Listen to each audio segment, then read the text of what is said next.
Қатты жараланып, госпитальда жатырмын деген әкемнің соңғы хатынан кейін, көп ұзамай, яғни 1943 жылы әкемнің қазасы жөнінде қаралы қағаз да келіпті. Осы күні сол жағдайды қаралы бір күйді еміс-еміс есіме түсіргендей де боламын. Есігіміздің алдындағы қазықта байлаулы тұратын бұзау болушы еді. Сол бұзаудың жанында тұрып, анам мен әжем бірін-бірі құшақтап, дауыс салып, жоқтау айтып жылағандары бар. Бірі жарынан, бірі жалғыз ұлынан айырылып, аңыраған қос мұңлықтың өксік зары менің де сәби жүрегімді тіліп түскен болуы керек. Мен де шырылдаппын. Сәби жүректің шырылдағанын тұтас бір дүниенің шырылдағаны ма деймін. Сорлы дүние, сенің көзіңнің де, адам баласының да көз жасынан құрғайтын күн болар ма екен?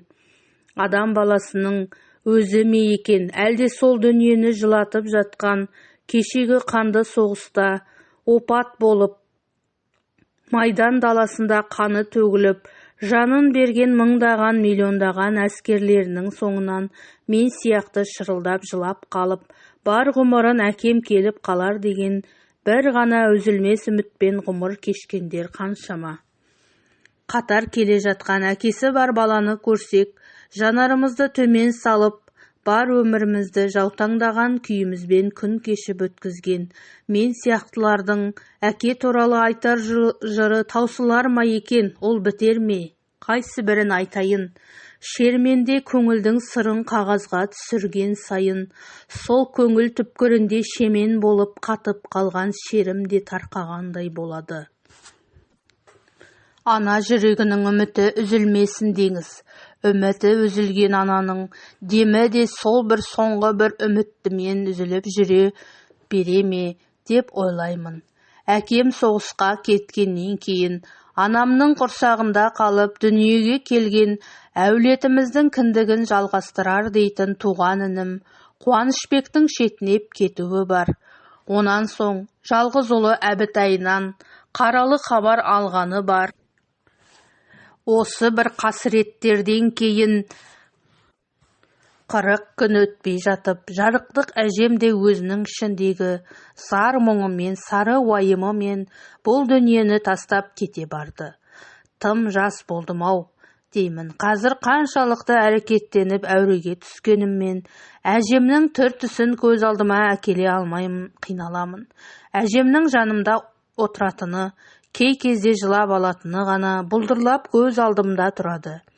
Азан шақырып қойған Нағрипа деген атымның өзі Нағытай деп еркелете атағанымен бірге, сол әжем Нағытай деген атымның өзінің жалғыз ұлы Әбітайға ұқсас ұйқас болсын деген ау шамасы. Мені Нағытай деп атап шақырғанның өзі жанына қуат берді ме екен деп те ойлаймын. Соғыстан оралмаған жауынгердің баласы ретінде маған мемлекет тарапынан жәрдемақы төленіп тұруға тиісті болатын. Тиесілі сол жәрдемақыны алуға қажетті құжаттарымды жинастыру үшін Қарсақбайға барғанымда, сонда тұратын әкемнің Нұрмағамет пен Құлмағамет деген аталас ағайындарын көрудің сәті түсті. Мен онда 9-шы сыныпта оқып жүргенмін. Нұрмағаметтің өзі кіндігінен баласы жоқ екен. Ол өзінің соғысқа кеткен інісінің Мағрипа есімді қызын асырап алыпты. Тегі менің есімді де сол Мағрипаға ұқсас болсын деп Нағрипа қойған екен ғой деп ойлаймын жарықтық. Мағрипаның анасы жалғыз қызын өте жақсы көріп өсіргенмен өзінің ғұмыры қысқа болды да ерте дүние салды. Мағрипаның әкесінің туысы Нұрмағамет асырап алғанды. Сол Нұрмағаметтің әйелі Балия апай мені Әбітайдың қызы деп құшақтап, бауырына басып, көзіне жас ала жүріп, түрлі әңгімелерін айтқаны да болатын. Бұлар менің әкемнің туыстары болса да, бізді неге іздемеген, бізді неге керек қылмаған деген жетім көңілдің бір түпкіріне кептелген бір өкпе, бір ренішім де тұрып алды. Оның үстіне бұлар кезінде әкемді де ренжіттау, қайран әкем, осыларға деген ренішімен жыраққа кетіп қалдау деп ойлаймын. Енді келіп бәрінің бірдей асты-үстіме түсіп, мені айналып, толғанғандарына соншалықты бір жүрегім жібей қоймады. Туыстық бір көкірегім де ашылмады. Әкемнің бұл туыстары 5 ағайынды екен, және де солардың менің әкеме туыстық жағынан неше атадан қосылғандығын осы күнге дейін анық білмей келемін. Әйтеуір әкемнің ең бір жақын ағайын туыстары осылар болса керек. Менің анамды да әкем келін қылып осы ағайындылардың қолына түсірген екен.